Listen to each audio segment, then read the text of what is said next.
Hey Animal Crossers, and welcome back to Lumi Island. There's not much better than when two colors just go so well together. Something about complementary colors especially scratches an itch in my brain. I think it's the way that the colors contrast and really make each other so vibrant. And it's no secret that one of my favorite complementary color combos is pink and green. My island has a very green meadowcore aesthetic, but it always has a little dash of pink when my player is running around in the camera view, but when I'm not here, there is no pink, and I really want to change that. One day I was thinking about how I wanted a fruit orchard somewhere on Lumi Island, and I started thinking about how peaches are pink and pears are green. So what if I made a peach and pear orchard? As I kept brainstorming and the ideas of pink and green and the thoughts of peaches and pears were floating around in my brain, I suddenly remembered Raven's video from last year where she did opposite aesthetic houses. That's when it hit me, I should design opposite aesthetic villager homes on my island, one pink and the other green. And then I could have them connected with a peach and pear orchard. So I did that, and I think it turned out really cute. And in this episode, I'm going to show you the process of creating the dual orchard with pink and green opposite aesthetic villager homes, and I'm also going to make a cherry blossom meadow to go with it. If you like Animal Crossing videos, you're in luck because I post daily shorts and weekly videos, so be sure to subscribe and join your fellow Animal Crossers. Now let's get into Lumi episode 7. Since I'm going to be creating an opposite aesthetic peach and pear orchard with one side pink themed and the other side green, I really wanted the villagers to also match. Now there are only 4 villagers on my island who don't have a house area already decorated, so I will have to choose 2 of them for this build. I already have an idea with Eric and Bo's house for the next episode, so that only left Goldie and Coco. Since the beginning of Lumi, I'd been planning to kick out Coco and replace her with Dom, the sheep villager. I always thought it would be a cute idea to turn Dom's house into a little pottery studio with a space outside for him to host some ceramic classes. I know that's oddly specific, but I had a vision, okay? But Dom's house is just not the vibe that I would want for this orchard. I really wanted a pink villager to match with the peach side and the pink aesthetic. Goldie would be perfect for the green side, and I definitely wanted to keep her on my island and include her in this build. So I started thinking, who is the opposite of Goldie? I could have a cat villager. Mary is probably the best option out of the cat villagers, but she still just isn't what I was envisioning. So I decided to take a look at the dog villagers instead, and I could not believe that I didn't think of her before. Cookie is literally the perfect opposite villager. She's super pink, her house exterior is so pretty, and her and Goldie totally look like a peach and pear together. After I decided on Goldie and Cookie for this build, I started the long process of trying to get a thought bubble to appear over Coco so that I could kick her off of Lumi. And y'all were not happy about this. I posted a short of me kicking out Coco, and y'all had some thoughts. But Cookie is actually so perfect, please, you have to understand. It took 12 days of time traveling, but Coco finally decided to leave Lumi and sacrifice her place for Cookie in our opposite aesthetic challenge. So thank you, Coco, for your contributions. We will never forget you. With Coco off the island and her house plot now open, I made a quick trip to a treasure island to find and convince Cookie to move to Lumi. She of course said yes, and she was on the island the very next day. And now that we've got Cookie, that means that we officially have all 10 Dreamies for Lumi Island, so this is the final 10 villager lineup. I'm super sad that we had to drop Dom, but maybe he can live on one of my future islands or towns or cities, wherever maybe the next Animal Crossing game takes us. Now that we've got the villagers out of the way, it's time to bring this peach and pear orchard to life. And speaking of fresh fruit, let's talk about fresh food, because this is the perfect time to tell you about today's sponsor, HelloFresh, America's #1 meal kit. With farm fresh ingredients delivered straight to your door, HelloFresh makes it so easy to cook delicious meals without the stress of grocery shopping or meal planning. It's just a total game changer. No more wondering what's for dinner or taking 3 hours to decide what to eat if you're anything like me, because there are 50+ recipes to choose from with HelloFresh. There is literally something for every taste and every schedule. So if you want to make mealtime simple and delicious, click the link in my description or use my my code to get 10 free meals plus free breakfast for life with HelloFresh. That's one breakfast item per box while your subscription is active if you're in the US. Outside of the US, the local discounts will apply. Thank you again to HelloFresh for sponsoring today's video. Let's get back into decorating this opposite aesthetic orchard. Let's take a look at Lumi's map and figure out exactly where we're going to build this pink and green orchard. I was going to need a lot of space for 2 villager yards and a connecting orchard between them. Plus, don't forget, I also need a pretty big field area to create a cherry blossom meadow. So yeah, we're going to need a lot of space. Just to show you how close we are to finishing Lumi, the areas that I circled in red are the last empty spaces on my island. For this build, I thought that we could just use the entire strip of open area on this left side of the map. Unfortunately for me, that's where all of the 4 last villager homes are, so I had to move all of these houses out of the way before we got started. It took some bells and lots of time traveling, but eventually I was able to relocate all the houses to other parts of my island. Then, of course, I needed to bring back Cookie and Goldie because they're gonna be living here, so I used some of the in-game dirt path to mark out where I wanted their house plots to go. I wanted their houses to be on opposite ends of the orchard, so I placed Goldie down here near the southern beach, and Cookie's house went up here near these northern cliffs. I feel like this is plenty of space to fit a decently sized orchard in between the houses, and there's all this big open space right behind Cookie's house as well, which would be perfect for the cherry blossom meadow that I have been planning to make. And with all of the build plans finalized, I brought in Cookie and Goldie into their new plots, and now we are finally ready to start working on this opposite aesthetic challenge. I always like to start my builds with terraforming or pathways depending on if I want to do any terraforming. Today I won't be terraforming, but I will have a pretty big nature feature, which is the orchard with a lot of fruit trees. I feel like this is a pretty defining feature of this build, so I decided to take care of planting the fruit trees first.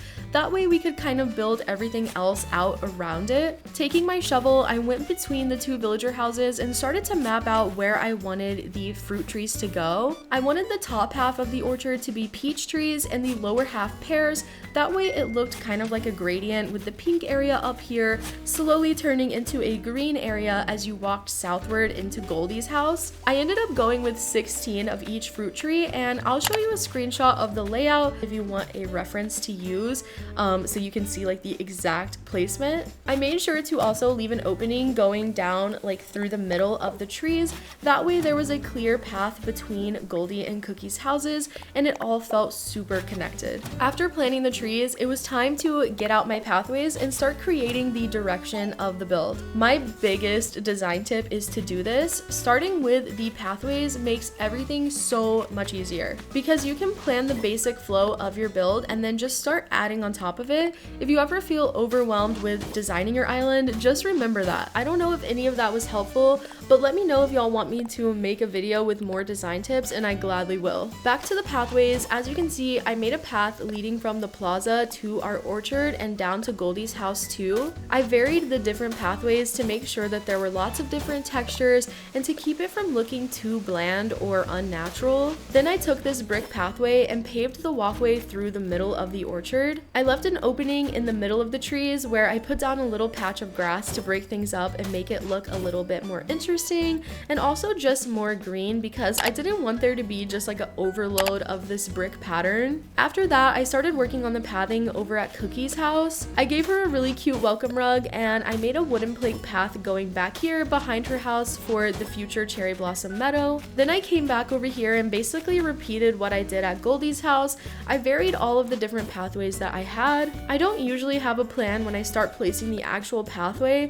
I just decide where I want the path to begin and where I want it to end, and then I just kind of freehand the in-between. I knew I wanted to have a little garden in Cookie's yard, so I did the layout for that too with some rows of dirt pathing. Now let's move on to the next phase of decorating, adding lots of nature. I didn't want to plant any additional trees since we already had so many in the orchard, so I just decided to plant a lot of flowers and shrubs around and also some weeds. I made sure to cover all of the empty spaces between all of the trees with flowers to really make the space feel lush and also prevent any fossils or gyroids from spawning where I can't see them, like within the trees. I saw another Animal Crosser use this design trick on Instagram where they placed a ladder next to a tree to make it look like someone was climbing up to pick some fruit, and I thought it was such a cute idea and perfect for the orchard. So I placed a ladder in front of this tree and I left a little pear on the ground next to it for another level of detail. I also just added some flowers around the borders of the build and between the pathways to make the area feel a little bit more lively and green. Once I had a good base, it was time to start decorating with some furniture.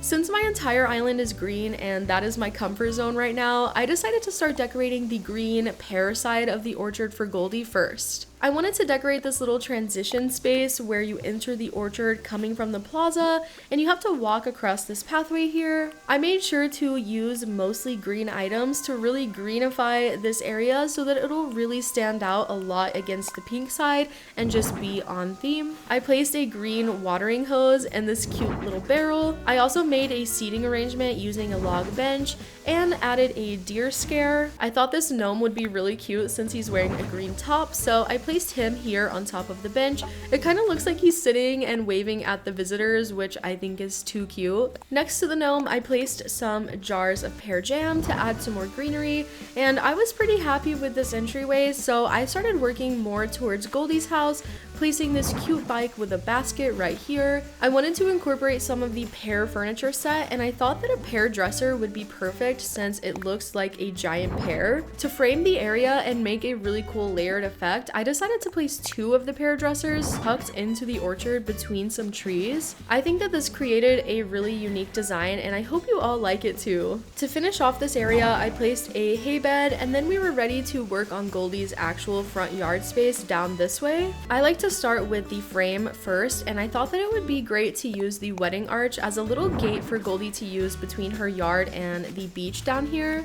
So I placed that item with some shrubs and framed the rest of the yard with simple fencing and topiaries. Inside of her yard, I wanted to keep that same cozy feel, so I made a little seating area where Goldie could hang out with her friends. I used mix match chairs to make it look extra interesting and like a makeshift hangout area. Over here, I placed a leaf stool, and right next to Goldie's house, I added another green table with this cute green casserole dish that I thought matched perfectly. Next, I went through the whole space and spruced it up with some more natural elements like more flowers, this mush partition, and I dropped a pear on the leaf stool and planted a bunch of weeds around. I wanted to use this green toaster item with the bear toast. Like, seriously, it's so cute, so I did place a piano bench here for that. Now it's time to work on Goldie's beach area down here. Since it's attached directly to her yard, I figured that I would just design a green pear-themed beach for her. I started by adding some flowers to the sand to make it more green and match with the rest of my island. I ran over the white cosmos a million times to turn them into buds because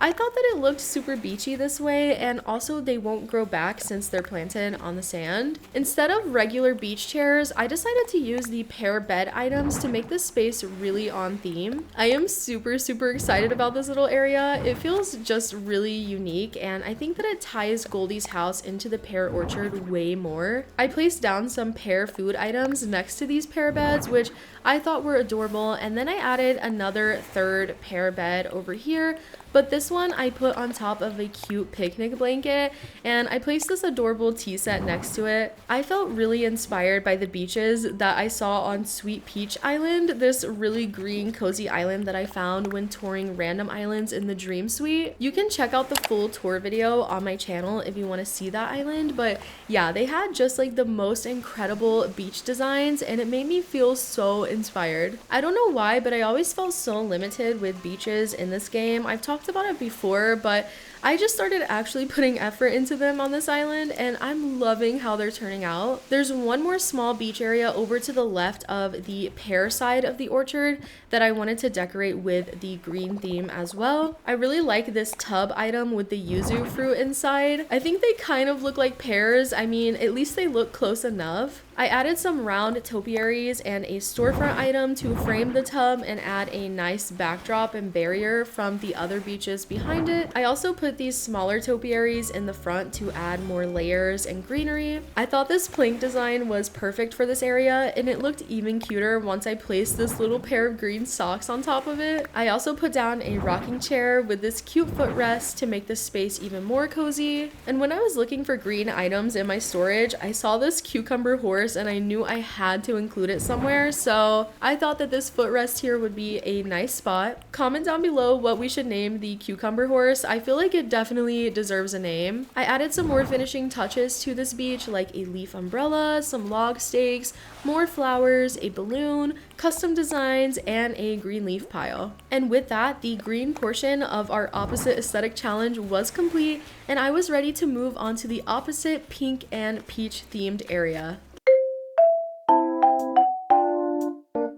Before we decorate Cookie's pink and peachy side of things, I'm going to quickly work on the space that's literally inside of the orchard in this like middle clearing. I did place another party light arch at this side's entrance to the orchard as well, but in this clearing I added a big yellow stepladder, some stacked bags that I thought made sense, and this cute garden wagon for some pops of color and flowers. Okay, now let's begin decorating Cookie's front yard. I knew for certain that I wanted to use the peach surprise box items on these dirt rows to make a giant peach garden. I know it's a little unrealistic to have peaches this big growing out of the ground, but I thought that it added a whimsical vibe and I really love that. It kind of reminds me of the giant like crops that you can get in Stardew Valley. Once I had those placed, I thought of another really cute idea. What if I made a little outdoor kitchen space to go with the garden? The ranch furniture set is actually so perfect for this too. It comes in this really cute pink colorway that has the cutest little heart details. So I placed the ranch kitchen item here and the cupboard item right against the cliff next to it.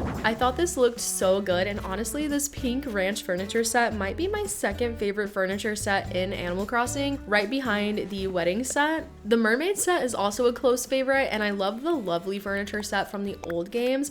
Let me know in the comments which furniture set is your favorite. I'm honestly really curious. The elephant watering can is also another really cute item and one of my favorites too, so I included one at the peach garden right here. Since Cookie's area is pink themed and it's also going to have a cherry blossom meadow right behind it, I thought it would be nice to scatter some of these cherry blossom umbrellas around the area to make it look like there were giant cherry blossom flowers. I think these looked really amazing and added to the pink feel, and also it kind of matched with the giant peaches too. Down here I used the circular stone pathway and set up a table with some peach chairs and a slice of peach pie. And right beside Cookie's house I placed this adorable My Melody table, which is such an underrated item, and I decorated it with the Matryoshka item, which I thought was perfect since it had a mix of pink and green that matched with everything else so well. Here in the center of Cookie's yard, it felt really empty and flat and just too open, so I decided to break up the space with this big mush partition item. I also planted a shrub right next to it to make it feel more in place since it was kind of sticking out. I ended up adding some more small details around the build too, like another cherry blossom umbrella,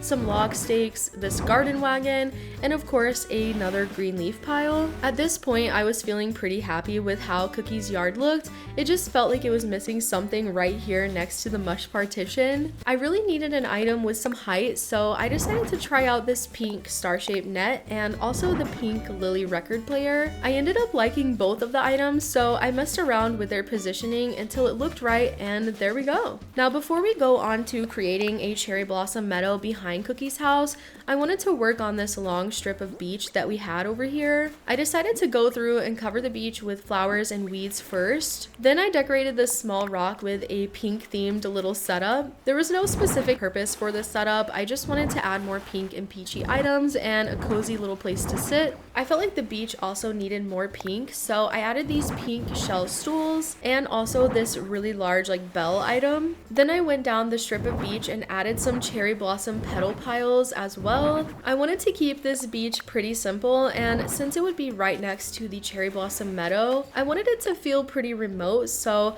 I just added some garden lanterns to finish it off. For this last rock area at the end of the beach, I copied one of my design ideas from episode 6 and I made a little nesting rock for birds using design codes and decoy duck items. As a final touch, I placed the Kiki and Lala cloud maker to bring some more whimsy and fun. Okay, Animal Crossers, we've made it to the last area that needs to be decorated for this episode, the Cherry Blossom Meadow.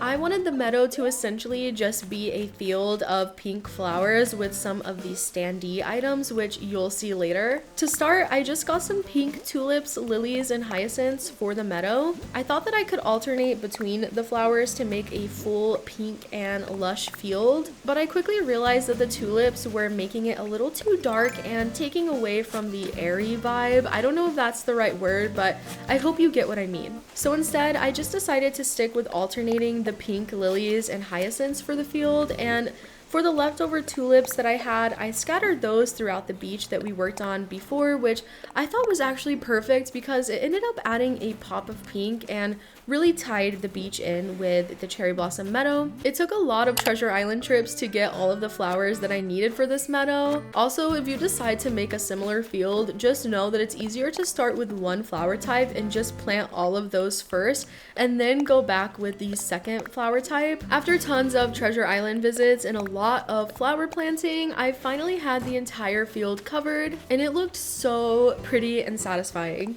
Now to really elevate this cherry blossom meadow and add some cherry blossoms, I used a mix of these standee items and dispersed them throughout the field. I used the mountain, tree, and hedge standees, and I made sure not to use too many of them so that the field of flowers still felt really full. I think that these standee items really made the meadow feel like an actual cherry blossom meadow. I've never used the standee items before, and honestly, I'm surprised with how good they ended up looking. Before we get into the final tour of this build and walk through Cookie and Goldie's finished opposite aesthetic house areas, let's take a quick field trip to my local Walmart to get some Animal Crossing Legos.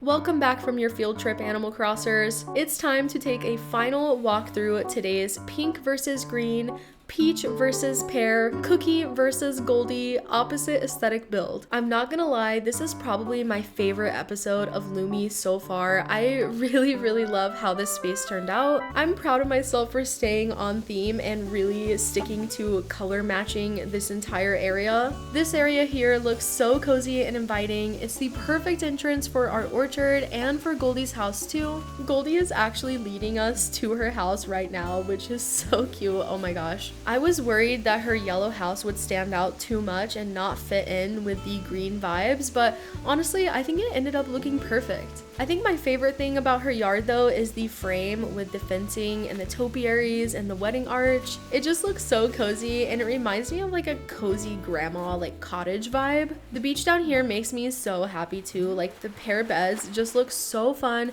and I'm so glad that I decided to have a fruit themed build on this island. I realize now that I probably could have added some coconut trees, but at the same time I think it looks pretty good on the beach without them. Let me know what you think. Okay, so let's head back over here and check out this other green beach spot right here. The topiaries just look so satisfying and I love all of the green touches.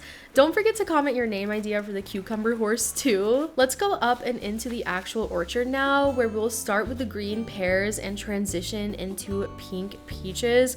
Y'all, I love this, and I think that the gradient effect is actually like working. I think it looks so good. So let's keep going up here and see Cookie's yard. Here we are. So freaking precious. I love how pink it is, and I feel like there's really unique items here with the giant peaches, the watering can. All of it just looks so nice. I love the giant cherry blossom like flowers as well. Well, they're really umbrellas, but yeah, I am obsessed, and I can't wait to see Cookie like wandering around outside of her house. We also have the beach area, which again, I think really looks so good with the pink tulips. We've got the little seating spot here. Let's head over here and check out the little outdoor kitchen space with the pink ranch kitchen items, and also the cherry blossom meadows back here. They turned out so pretty. The standee items look so good, and it's just so lush, and also it helps prevent adding more lag to my island. Since it's not heavily cluttered with furniture items, I think that the flowers will be like less harsh on the game, if that makes sense. And of course, we also got our little nesting spot for the birds. I'm gonna move this cherry blossom pile and place it here instead. Yes, that looks so much better. And yeah, that's the entire build. All right, Animal Crossers, that concludes episode 7 of Lumi Island. I also wanted to warn you before you go that there are only 2 more episodes of Lumi Island. Yes, only 2 more. I can't believe it, but honestly, I'm so excited for what's to come after. Be sure that you're subscribed so that you don't miss the last episodes of Lumi, and leave a like if you've enjoyed the series so far. I also want to say thank you to our channel members. I really appreciate your extra support, and thank you again so much for watching. I really appreciate you, Animal Crossers. Okay, I'll see you in the next one. Bye!